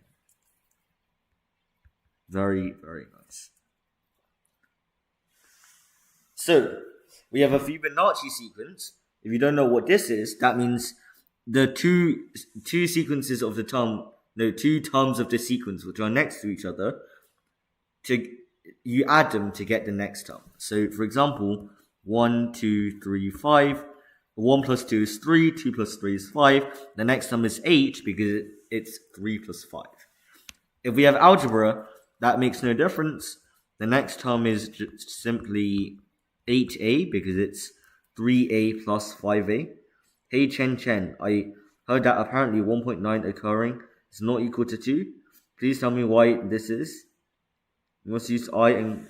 Okay, L rage bait Felix for... L rage bait. Okay, so...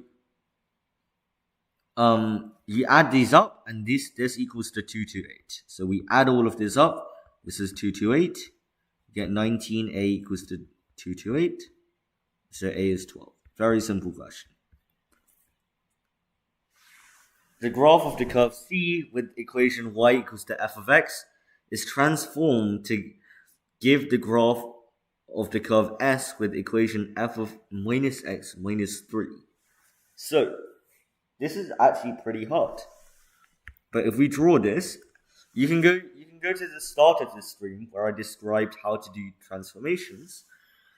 If you have minus x here, remember that's a mirror in the x-axis. No, in the y-axis. So this is a mirror in the y-axis. So if we draw 7, 2, this gets mirrored to 7 minus 2.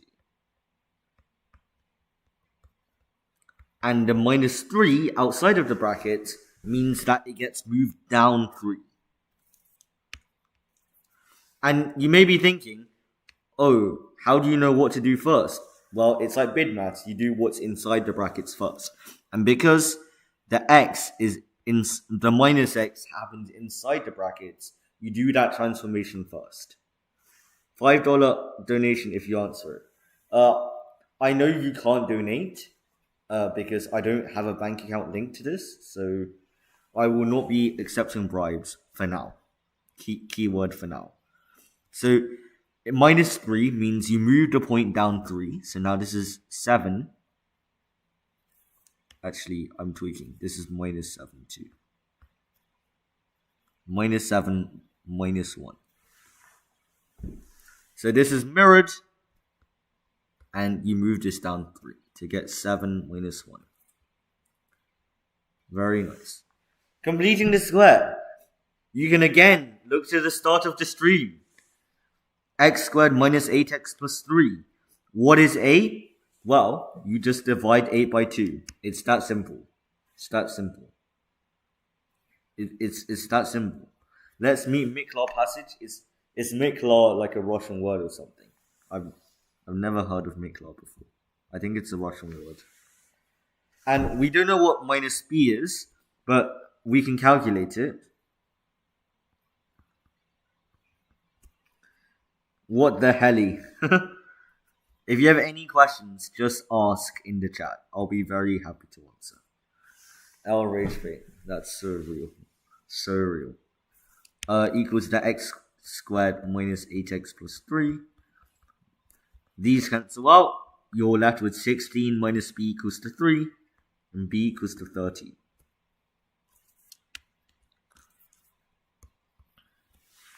Very nice. Guys, make sure to subscribe for the good luck tomorrow. Because everyone knows that if you subscribe, that you will instantly be getting 9s tomorrow morning. It's just,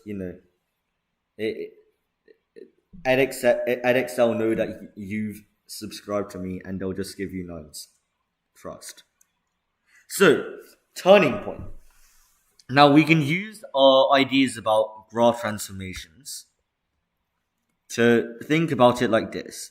If you start off with y equals to x squared, and then we want to get to x minus 4 squared, how do you plan out your time when doing the paper?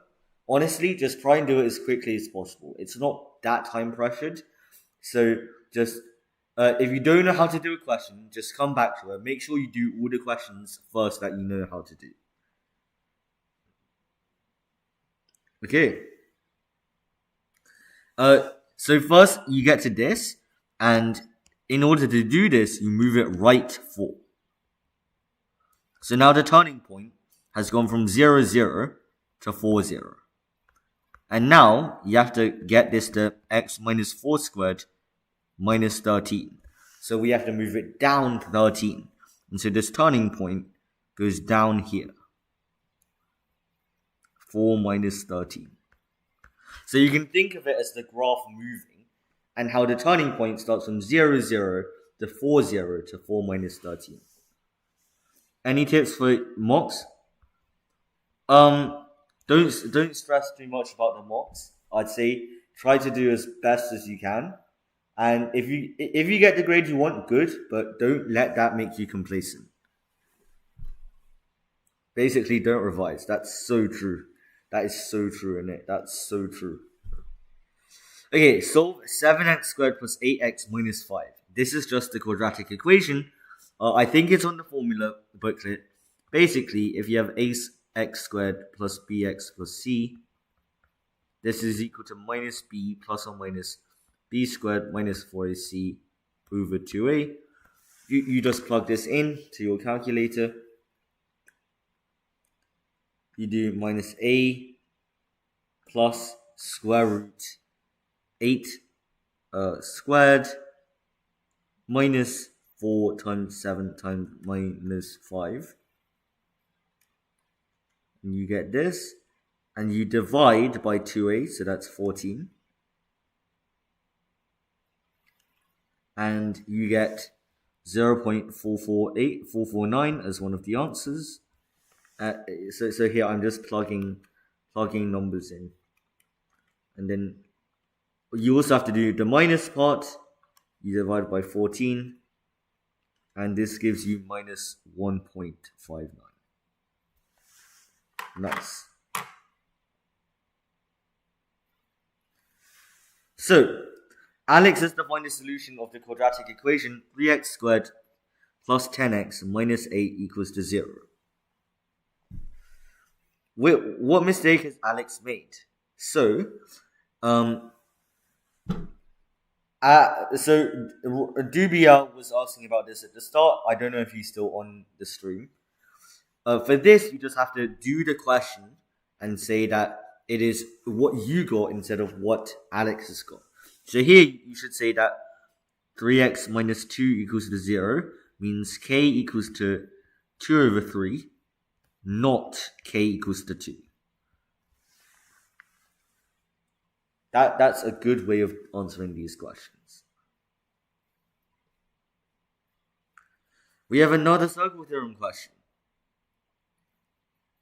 So you have to write down any circle theorems you use.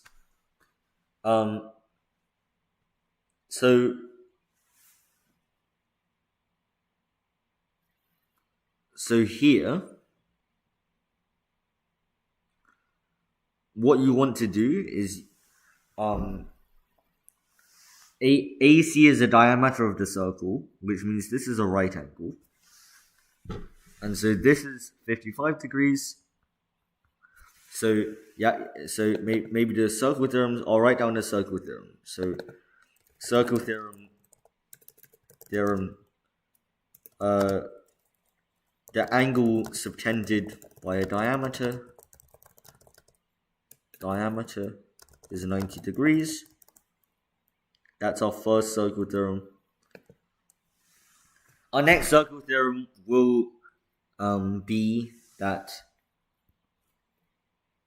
this is 35 because angles in the same segment have the same angles. Angles in the same segment are equal.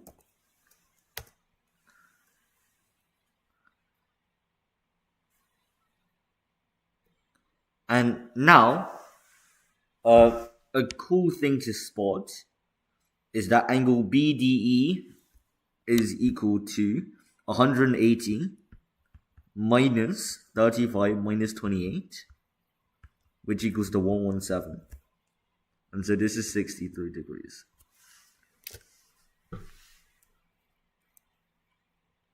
Because you can think about triangle BDE. Think about the triangle BDE.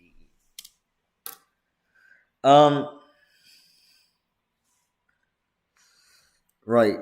So angle A. So now we use the same theorem to get this angle, which is also 63 degrees, because angles in the same segment are equal. So that's also 63 degrees. And then angle BCD is now 63 plus 55, which is 118 degrees. And now we are finally ready. We've calculated literally every angle in this configuration. And angle BDC is equal to 180 minus 35 minus 118. And it is equal to 27 degrees. Trin plus Hungry video prequel? Well, hopefully. Comparing coefficients. Yeah, those types of questions. But I do cover that in the intro. Just remember that if two things are parallel or they point in the same direction, then they're multiples of each other. They are multiples by a constant. I'll make this a bit clearer. Saving the 9. Yeah, let's go. If you watch this stream, you will be getting 9s. I can say that for a fact. Okay, let's go quickly. Okay, this is the vector question that people are really worried about. These are the vector questions that spook people out. So, FC is A minus B, CD is A, and DE is B. Now, what is FE? Well, this is easy. FE is just A minus B plus A plus B. Because the sum of the vectors, because remember, if you have A, B, then this is A plus B. Watch the intro if you don't know any of the stuff. I'm not going to repeat myself. So this is equal to 2A. Now, M is the midpoint of DE. X is the point on FM such that f of x to xm equals to n to 1. CXE is the straight line. Work out the value of n. This is a hard question. 2 hours straight and no break is crazy? Well, yeah, because we have to go through this as fast as possible. SW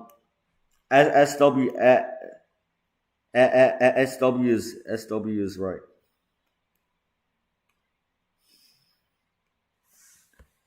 Okay, so how do you do this?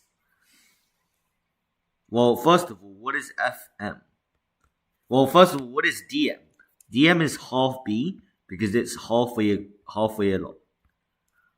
And F of M is therefore 2A minus half of B. If we add up, so FM is equal to A minus B plus A plus half of B, which is 2A minus half B. And let's say fx is a constant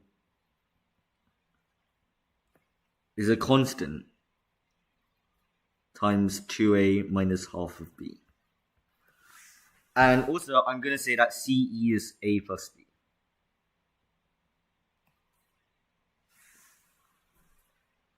Now, what is CX? CX equals to f of x, it is fx minus fc. So this equals to 2ak minus a minus half bk plus b. That is CX. And if we compare the coefficients, it's 2k minus 1a minus half k plus 1b. And we know that this is a multiple of a plus b, which means that these two coefficients are the same. So what does this tell us? This tells us that 2k minus 1 equals to minus half k minus 1.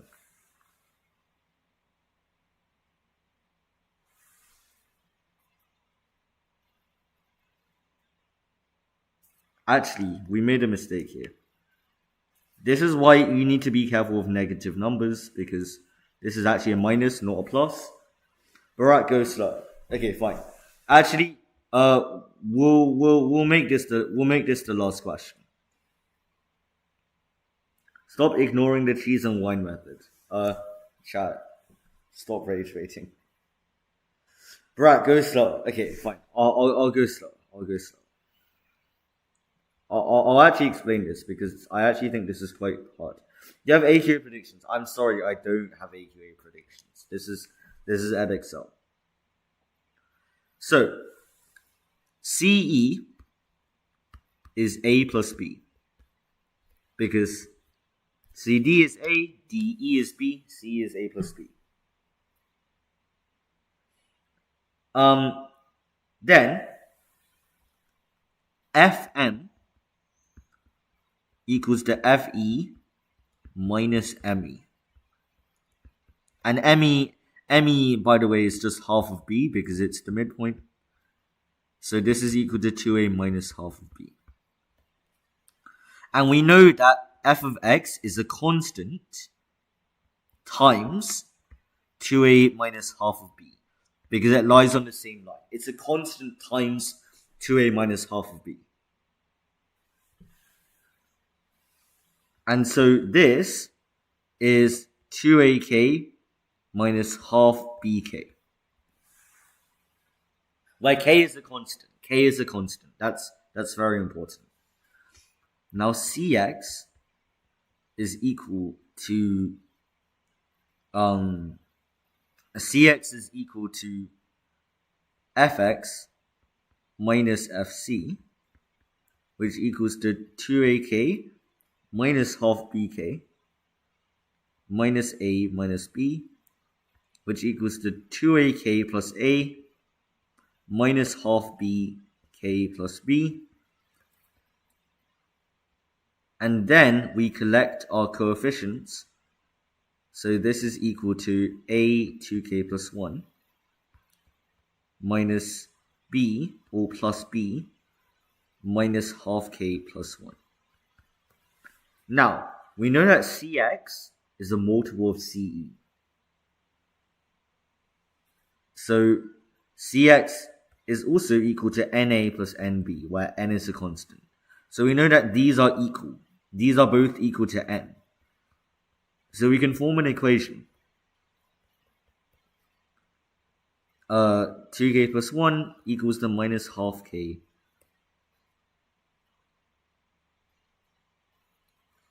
Oh my god, chat. I made another mistake. I'm actually so washed, bro. This is minus 1. I'm really sorry. Part of being good at part of being good at doing these questions is knowing when you've made a mistake.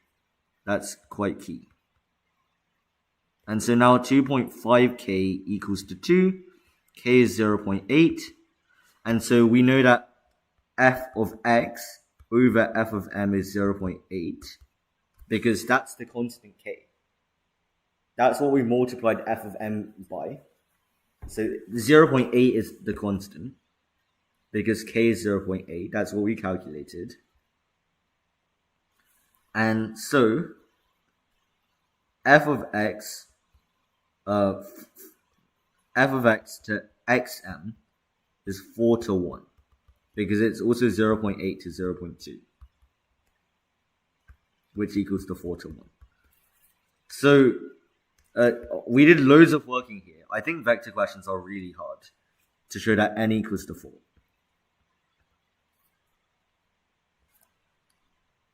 Right. So yeah, there's some more questions here.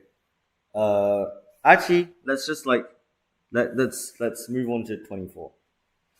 50 people were asked if they speak French or German or Spanish. Of these people, 31 speak French. So this is a Venn diagram question.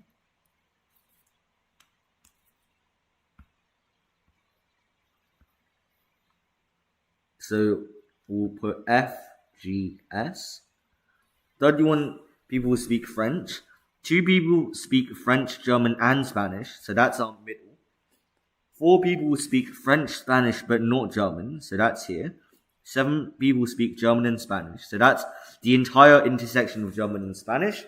But we have to subtract 2 people for the people who speak French. 8 people do not speak any languages at all. 10 people who speak German speak at least one other language. So this is going to be 3 here. So that's 10 there.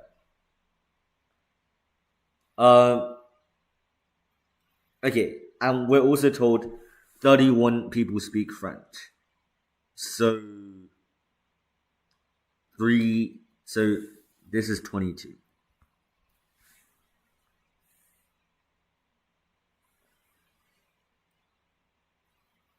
Right. Okay. So if we oh my god, what is actually going on in chat, guys? What is going on in chat? Like, chat, are we for real, dog? Are we for real? Um,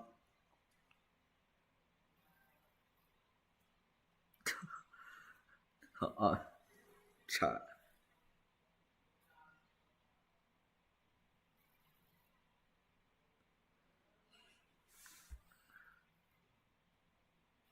Okay.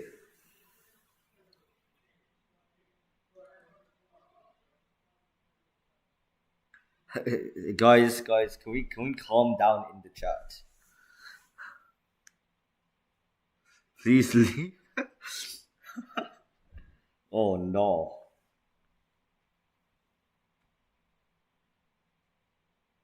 Um,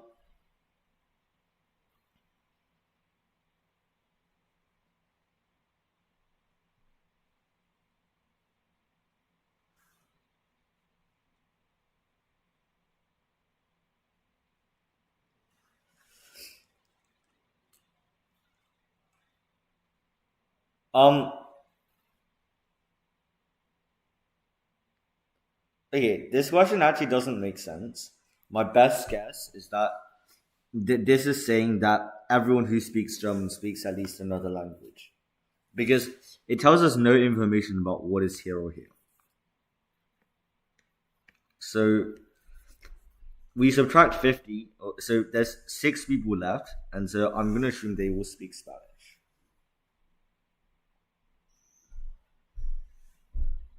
And so, if 6 people only speak Spanish, then the probability that the first person speaks Spanish is 6/50. And the probability that the second person speaks Spanish is 5/49. We multiply them using our trusty calculator.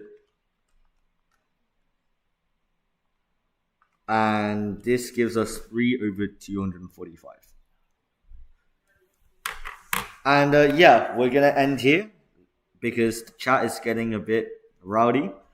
What I can say is paper 3 is going to be quite hard, I imagine. So just calm down, take your time, make sure to read through the questions carefully. And yeah, good luck. I'll see you on the other side. And tell me how it went, and make sure to subscribe to the channel. Bye.